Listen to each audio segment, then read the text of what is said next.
Well, hi everyone, and welcome to Rob Evans 365. It's day number 525, and I got a note home from school yesterday, which is just a bit of a slap in the face reminder of the fact that yes, it's still winter, and there's a lot of sick people around, and kids are coming to school really sick, and they're passing it on, and people are getting sick, and kids are getting sick, and adults are getting sick, and it's just spreading a lot of germs around, and just some basic reminders about hygiene. And I think when I go and train at the gym, they have a sign or multiple signs up saying about wash your hands and stuff. It's like, really, there's no kids allowed in that gym. You're adults, and you're an adult, and you've gone to the toilet, and you don't realise that you have to wash your hands. I mean, after I train at that gym, I wash my hands multiple times because obviously having to touch the equipment and stuff, and just makes you think, oh, who are these people around me that are training and not washing their hands when they go to the toilet and stuff? It's a bit filthy. But, gastroenteritis, or gastro as we know it, is a killer of people, and especially the young kids and the elderly. And if people had better hygiene, there'd be less deaths in the world, certainly in third world countries, and a lot less illness spread in this country as well. But I see it show up in my clients. I've had a number of sessions being cancelled this week because already, and it was only Tuesday, and last week as well, because their kids are sick. Or their kids are sick and then they've gotten sick. The kids are better and they've gotten sick. And like my two kids actually got the flu this year for the first time ever. Perhaps a different strain of it. They weren't down for they were down for 3 or 4 days, I think. They had off school, which is very unusual for them because they are both dedicated kids. I didn't get it. Their mum got it. We don't live together. But she got it, and I had a number of other clients that got it as well. I just didn't get sick.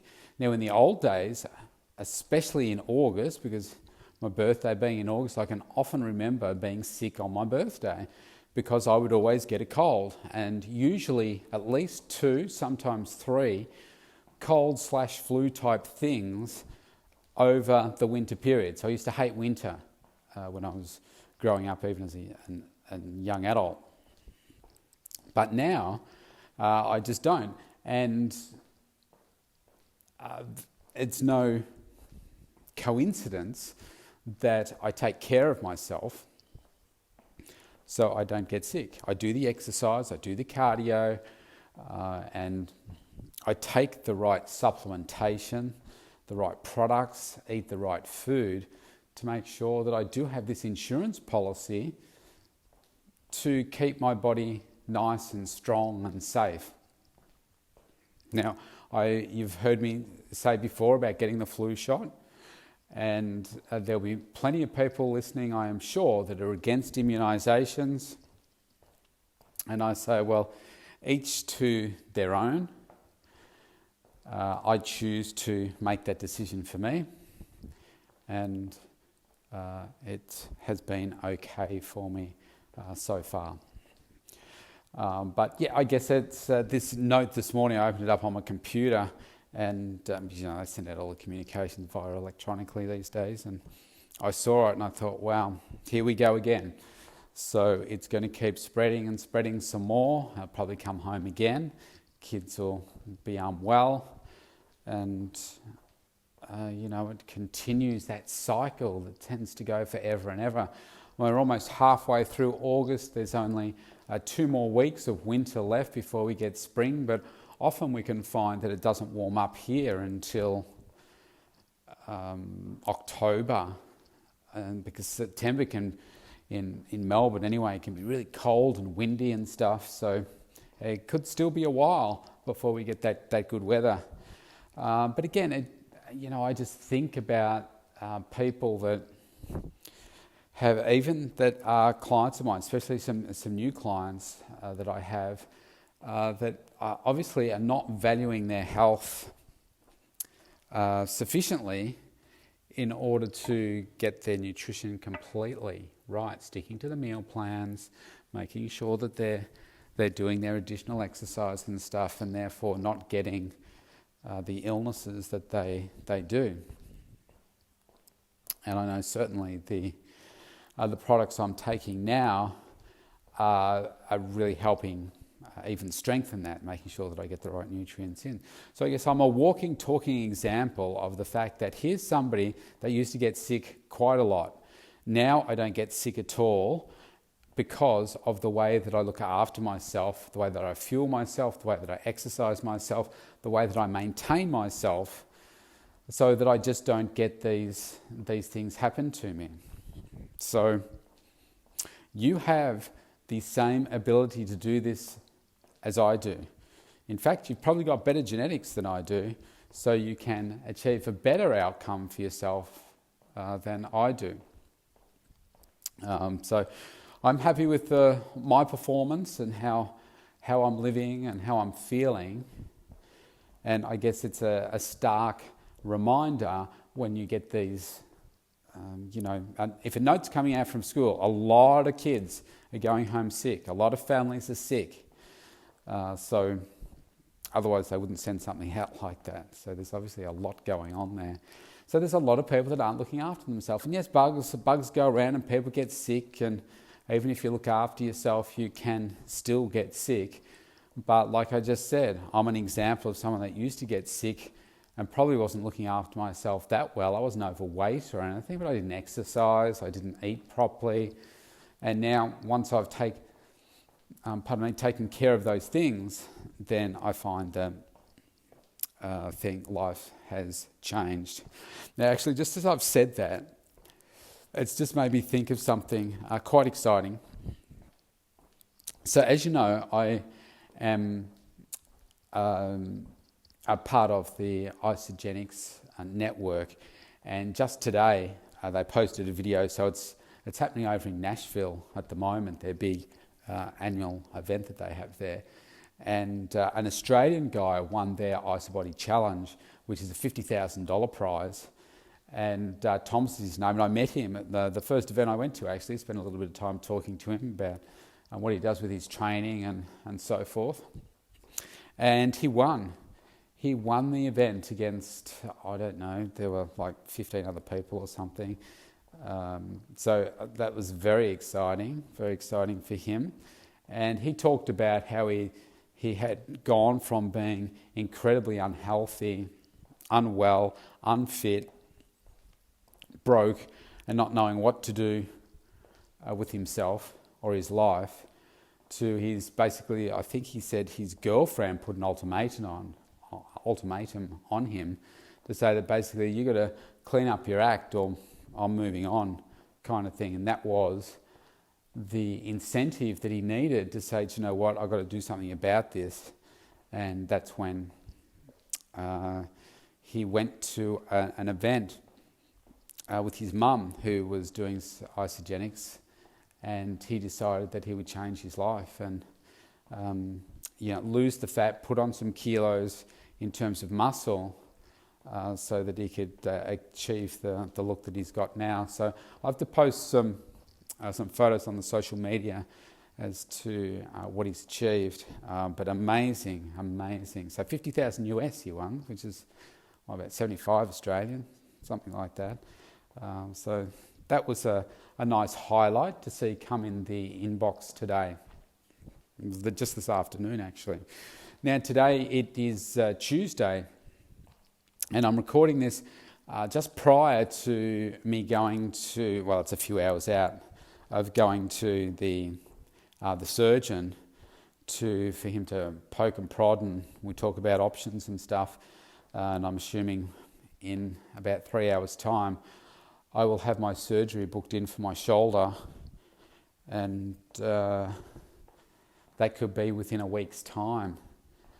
Because like I said the other day, I want to have that done sooner rather than later, so that I have the opportunity to recover as fast as I can, and certainly do it before the end of the year, and be as recovered as possible before I go to Mega Success over in Los Angeles in November. I certainly don't, well, normally I only have to wear the sling for 10 days, but I certainly don't want to be in that environment where you're bumping into people, you're hugging people and stuff, where I've got an impingement in my shoulder, which is going to restrict me from doing that. And certainly with lifting, my luggage and all that kind of stuff, I don't want to be in that situation. So I want to get it done sooner rather than later. And so I will let you know. Actually, what I'll do is I'll leave some space at the end of this podcast. So I'll cut this one a little bit shorter. So I'll record the last part of it in a few hours' time. So that's what I'm thinking. So my frustration right now is with sick people. It just frustrates me when we've got these solutions for you, but people are still talking about in months to come, whatever. I was corresponding with a lady today that was as keen as mustard to come in for her session for a 2-week free trial of boot camp, and she said to me that so she's supposed to attend on Monday, and if you happen to be listening to this, I'm not going to name you, but if you happen to be listening to this, please don't take offence to what I'm about to say. I'm just using it as an illustration of what is possible for you, maybe give you some coaching in the process. But we all have excuses, don't we? We can make excuses all the time. So she said she was going to come on Monday and she's going to bring a friend. And I've heard this a number of times before. Of course, what happens? Didn't show up on Monday and said something like, I've bitten off more than I can chew. I've got 3 parties to cater for over the next 2 weeks. I'm like, okay. And the relevancy of that is because we've all got stuff to do. We've all got hectic schedules and everything. It's about how we cope with that in the face of a challenge that really determines who we are. Now, just coincidentally, who else had 3 parties to deal with right now? Well, there's me. So mine was yesterday. I've got Emily's on Friday. I've got Olivia's on Monday. So within 7 days, we have 3 parties as well. Now, admittedly, they're not like the type of kids' parties where we're catering for 15, 20, whatever kids. But still, the stuff still has to be done. And I'm doing it all. And I'm running a business. I'm still doing all the stuff that needs to be done daily. And I can still run my classes. I can still exercise myself. I can still do these other things because why? I make it a priority. It is an absolute must for me to get these things done. Otherwise, I can't function properly. I won't be healthy. I won't be strong. And I will get sick. So here's my coaching advice to this person if they're listening. Stop making excuses for yourself. And if you think that sounds harsh, then I'm sorry, but that's the reality of it. You need to stop making excuses. I was just on the different Facebook groups that I'm connected with, one with Kerry, well actually several with her, but one of her team members was talking about how there are so many different videos, articles, bits of content, posts, etc., that are being posted in this group, and it's asking the question basically: do I need to, see them all? Do I need to read them all? And it's like, man, how much do you need to hold someone's hand to get them to grow? I mean, I guess I have the benefit of working in big corporates, running my own business, pushing through the hard stuff for a decade now, to know that you shouldn't be asking those questions. You just do the work. Yes, there might be a lot of it, but you've got to do the work. If you want to be successful, then you've got to do the work. There is no easy path here. Do you know what? Just watch every fifth one, because that's the formula for success. Just do every fifth one. It's like every workout. Just do every second workout. Don't worry about coming all the time. Just do every second one, because do you know what? Those people that are most successful, they only do like half the work or a third of the work. So I'm sure you can do that too. You just do what you think is enough for you, and then you'll get the same result. Unfortunately, it sounds stupid, doesn't it, when you say it out loud like that, but that is the mindset of so many people. Oh, do I really have to do all that? Well, holy crap, do you want to be successful or do you not want to be successful? Because here's the successful person doing X, Y, Z, and you only want to do Y. It's not going to work for you that way. There is no easy path to doing it. It still requires the commitment and the hard work from you to achieve those results. It's the same. Missing a session. She said, I'll come back in a few weeks' time. Once the parties are over or whatever. And then she sent me another email saying that, basically implying that if I'm still interested in a few weeks' time, I'll get in touch again. I was like, man, seriously? You've gone from being hot as anything to come in for a 2-week free trial on a Monday, which was like, say 4 days away from when she sent the email, to now I'm too busy with party stuff, so probably making really unhealthy party food and a cake and stuff, and I may come back if I'm still interested. It's like, man, those two things don't reconcile. So what does that tell you about this person? It tells you that they make excuses for themselves. They've probably always made excuses from themselves, and they're possibly not coaching. How would I coachable? And you could know that by the fact that they're probably taking offense right now to what it is that I'm saying. It's like, well, if you want to make a difference to yourself, you need to be coachable. So somebody that's not coachable is somebody that is going to take offense, is not going to listen, knows it all, has a lot of excuses, and probably over-exaggerates in other areas of their life. Say, oh well, no, I'm good at this because I go and do this much exercise, and I only eat this much food, and I don't eat that, and whatever. But the reality is probably much different to that. Now, I'm generalizing here. I don't even know this person to this level of depth, but this is what I see in people all the time. People overstate the amount of exercise they do.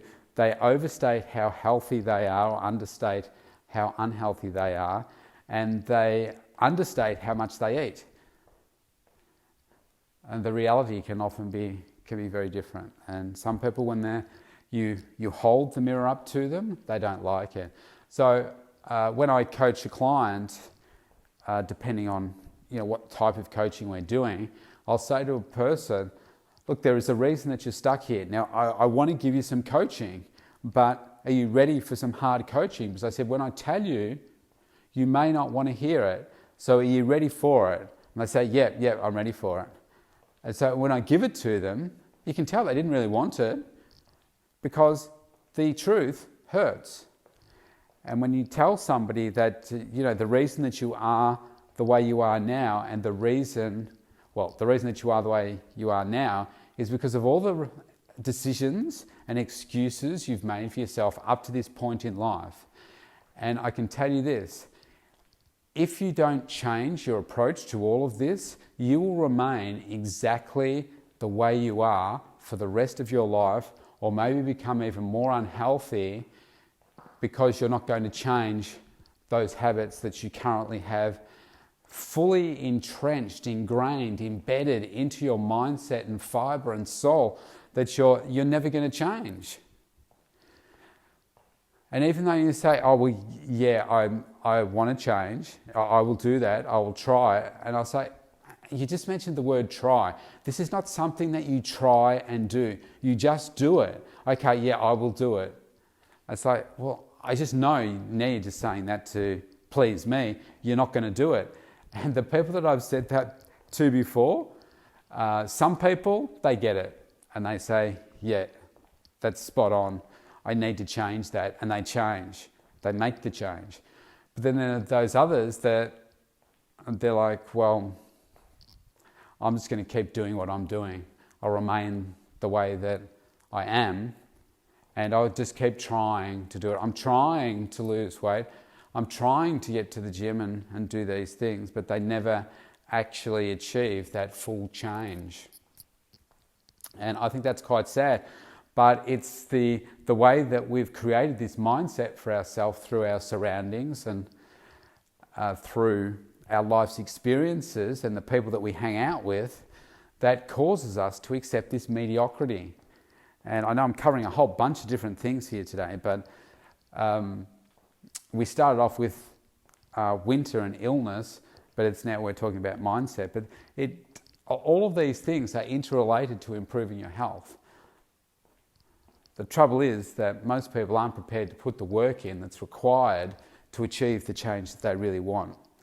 And that can be frustrating for me to see that. And like this person I'm talking about for the free trial, and then hasn't shown up, and now may not even show up again, and may listen to this as they download it and think, do you know what, I'm never going to show up now because how dare he talk about me? I was like, well, no one knows that who I'm talking about, and maybe you're taking offence at it, but I would say if that's the case, I'm probably spot on. And sometimes people can't handle the truth, just like Jack Nicholson says. You want the truth, you can't handle the truth. But if you want to achieve change, sometimes you need to hear the truth. Because believe me, most people in your life will never give you the truth. Your partner will probably never tell you the truth because they don't want to upset you. Your friends won't, other people won't. I tell you these things so that you will feel empowered and inspired to make a change. Now you may feel like, oh, well, you're just cutting me down, but I will then build you back up with the right tools and the coaching to get you the result that you want. But sometimes you have to cut through. My coach JT talks about this permafrost, that this frozen part of each of us that needs to be broken through to get the real result. And most of us are walking around living in this with this permafrost that is stopping us from achieving the results that we're capable of. And that's the example of what I'm talking about here today with this lady. And I think part of it is also to do with the topic of the illness. I mean, these things are preventable. You can live a higher level of health if you want to, if you want it badly enough. That's when life will change for you. Doesn't mean it's easy, but the results are worth having. And then when you have those results, it's like, oh wow, I feel amazing. So I'm going to leave that there. I'm going to report back to you once I have the outcome from the surgeon, and maybe I'm booked in for a date for surgery, and we'll go from there. So I will be back soon. All right, I am back, and I do have a date for the surgery, but you know what? I'm going to leave you in suspense, so I'm going to do a whole recording tomorrow based on what I've got coming up in the ensuing weeks ahead. So you have a great night, whatever it is that you're doing, and I will talk to you tomorrow.